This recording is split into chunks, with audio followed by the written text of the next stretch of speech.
সরকারি কর্মকর্তা কর্মচারীদের এর আগে বিশেষ স্তরের বেতন কাঠামো ছিল, যেখানে প্রশাসনের শীর্ষ কর্মকর্তা এবং বিশ্ববিদ্যালয়ের সিলেকশন গ্রেডপ্রাপ্ত অধ্যাপকরা একই গ্রেডে সর্বোচ্চ মজুরি পেতেন।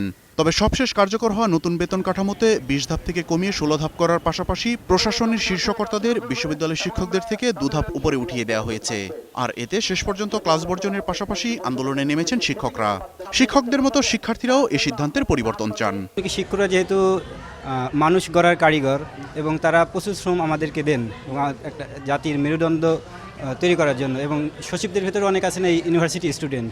আমাদেরই তো ক্ষতি হচ্ছে, তো এই জিনিসটাতে আসলে মনে হয় খুব দ্রুত সরকারের কোনো স্টেপ নেওয়া উচিত। এদিকে শহীদ মিনারে অনুষ্ঠিত সমাবেশে শিক্ষকরা বলেন, শিক্ষার্থীদের ক্ষতি করে আন্দোলন করতে চান না তারা, কিন্তু এমন সিদ্ধান্তের পর হাত গুটিয়ে বসে থাকার সুযোগ নেই তাদের। আমাদের ছাত্রদেরকে ক্লাসের বাইরে রেখে আমরা আন্দোলন করছি, আপনারা ভাববেন না এতে আমাদের হৃদয়ে রক্তক্ষরণ হচ্ছে না।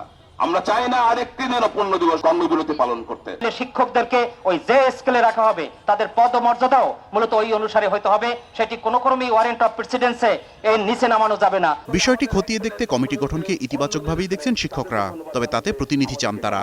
যে কমিটি করা হয়েছে ক্যাবিনেট থেকে, সেই কমিটি কিন্তু তার টার্মস অফ রেফারেন্সের মধ্যে বিশ্ববিদ্যালয়ের শিক্ষকদের প্রতি যে বৈষম্য হয়েছে তা উচ্চারণ করেছেন।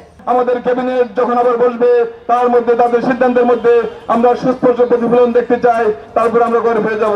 এর আগে কলাভবন থেকে টিএসসি, দোয়েল চত্বর হয়ে শহীদ মিনার পর্যন্ত র্যালি করেন শিক্ষকরা।